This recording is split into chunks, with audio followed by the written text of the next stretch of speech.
ओम कृष्ण जी अमृतसर से। राधे राधे महाराज जी।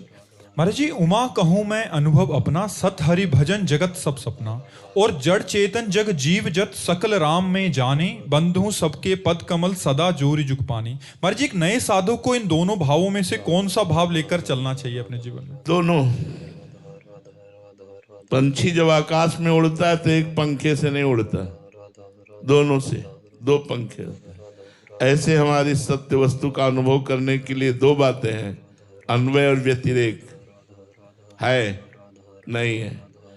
जहां असत मार्ग में हमारी बुद्धि जाए तो मिथ्या, और सत्य मार्ग में जाए तो सत्य। इसीलिए ब्रह्मसूत्र भी कहता है ब्रह्म सत्यम जगन मिथ्या। और जब अनुभव हुआ तो सर्वम खलमिदम ब्रह्म ने नानास्ति किंचन, सब ब्रह्म ही है, ब्रह्म के सिवा कुछ भी नहीं है। पर प्रारंभ में ब्रह्म सत्यम जगन मिथ्या। तो प्रारंभिक साधक को चाहिए कि इस नानात्व को मिथ्या मान करके सत्य स्वरूप भगवान में चित्त को लगाने की चेष्टा करे, या सब संबंधों में सब रूपों में मेरे भगवान ही विराजमान हैं, ऐसा भाव करके चले। दो भाव है, या तो इसे मिथ्या मान करके चलो तो आके अनुभव में हो जाएगा कि भगवान ही सब रूपों में है, या अभी से भगवान मान करके चलो तो ये सिद्ध हो जाएगा कि जड़ चेतन जग जीव जत सकल राम में जान। पर ये नानात्व मिथ्या है बच्चा।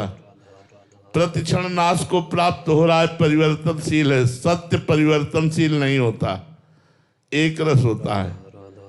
और ये एक रस नहीं है, विषम है, ये द्वंद्व है।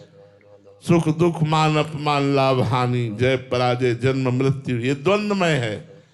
जो एक है वो द्वंद्वातीत है, वो कालातीत है, वो त्रिगुणातीत है, वो चिदानंदमय है। वही आपका स्वरूप है। अगर ज्ञान मार्ग में देखो और भक्ति मार्ग में देखो तो वही आत्मस्वरूप भगवान है। इसलिए दोनों बातें समझनी होंगी, तभी ये बात समझ में आएगी।